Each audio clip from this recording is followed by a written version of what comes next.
Hello, everybody. Welcome to the Death by Disney podcast. I'm your host, Adam, and I'm on a mission to watch all Disney films that have ever been released. And it's certainly interesting to get a perspective on the development of movies and culture over this time. And we're going to talk today about a movie and a television series that was a cultural phenomenon in the 1950s, and that's Davy Crockett, King of the Wild Frontier. So, Disney had the idea of making a series based on Davy Crockett's life, and it was on TV, and it was marketed really well because it's Disney, and then you had kids in raccoon skin caps, and I don't really know much about this, but I think a lot of how we experience culture is connected to the media that we saw growing up. So my experience of this time is watching Back to the Future in 1986, and they go back to his mom's growing up in the 50s, and his uncle is sitting in front of the TV watching Davy Crockett, and he's got the raccoon skin hat. So it's kind of interesting how that works. So I wonder what kids of this generation are gathering about my life, not my life specifically, but like my generation's life from the from media. But who am I kidding? I'm Gen X. Nobody remembers us. So anyway, back to the movie at hand. We're talking, as I said, about Davy Crockett, King of the Wild Frontier from 1955. I gave this 8 out of 10, and I'll explain why a bit later. So American frontiersman Davy Crockett fights in the Creek Indian War, is elected to the U.S. Congress, and fights for Texas at the Alamo. It stars Fess Parker, who plays Davy Crockett, Buddy Ebsen, and Basil Ruizdel. I think it would be interesting to, I mentioned this before a time or two, it'd be interesting to take a look at the careers of these people who were made famous by Disney and what happened later. Like Fess Parker, I think, would be the first one, but then Jodie Foster is one person, Kurt Russell, and the guy from 1970s live action. I forgot what his name is, but he's in Herbie the Love Bug. So that will be a project for a different day. But here's my review of the movie. This movie was put together out of 3 episodes of a television series, and it shows. It's clearly divided into 3 parts, and the acting is the kind of the over-the-top ness that is often found in children's entertainment. This can be funny at times, so the film does provide a little mirth.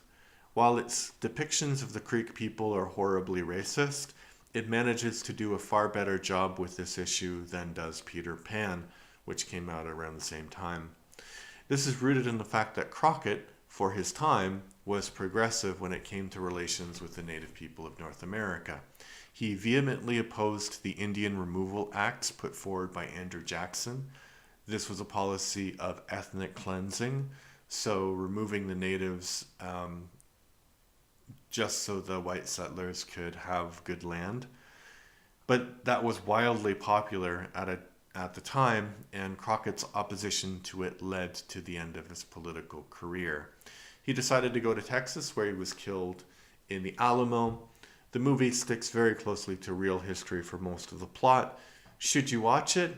It's an interesting cultural artifact, so it isn't a complete waste of time, which is why I gave it 8 out of 10. So not the greatest film in the world, but very interesting.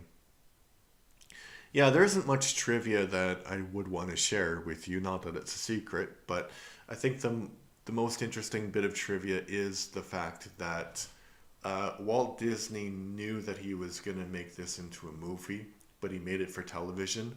So television was black and white at the time, but he shot it in color because it doesn't really matter for television because a black and white television is not going to show color, but a movie theater will. So um, it was it was probably one of the clearest examples of the marketing genius of Walt Disney because you create this demand for all of this product, the raccoon skin hats and the guns and everything, toy guns, and then you can make people go to the movie to see the same thing that you already showed them on television. But now it's in color, so yay.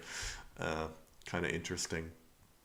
Okay, now I'm going to give you two reviews. So generally I like to include reviews from other people just to make this podcast a bit more balanced and fair. So the first one, 2 out of 10, vanilla and lame, stock footage of wild animals, unabashed colonialism, possessive sexism, all made better by a truly lame white savior hero. However, it does have the following quote, "My father can lick any man in Kentucky, and I can lick my father." So that's not all bad. I think that term shifted meaning over the years. And that's from Matthew Silverhammer from 2020. Okay, and in the opposite spectrum, 10 out of 10, some things really were better back then. Action, great theme. So each of these has a check mark after. Action, check. Great theme song, check. Solid action, check. Decent historical accuracy, check. A classic you can watch again and again, check. There are very few movies I will watch more than once, and this never disappoints. Just watch it and find out, and that's Potowering 67846 from 2021. Great theme song. I mean, it's certainly catchy. Davy Crockett. Solid acting? Not solid acting. Interesting acting choices, but again, it's acting for TV for one, and acting for children. So it's a bit different. Decent historical accuracy. I mean, the general idea of what happens in the movie is true, but at the end, because because the TV series was still going on, they kind of make it ambiguous whether he died at the Alamo, but he definitely did die at the Alamo. And it's interesting because he was such a figure that really fought for the rights of Native Americans, but he was fighting at the Alamo. And I don't know if you're aware of this, but the whole point of the Alamo, well, the whole point of Texas being independent is that Mexico outlawed slavery, and the white settlers in Texas wanted to keep their slaves.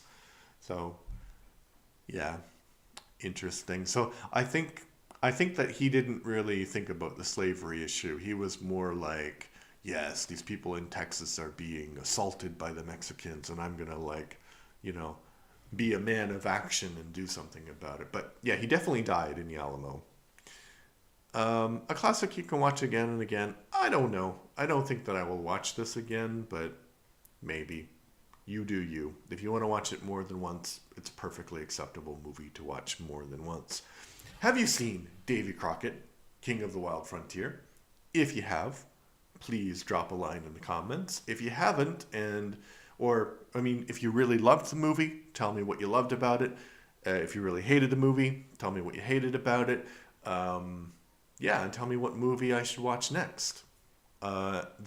Disney movie, I mean. So, all right, thank you. Talk to you later. Oh, like and subscribe, of course. Always, always like and subscribe.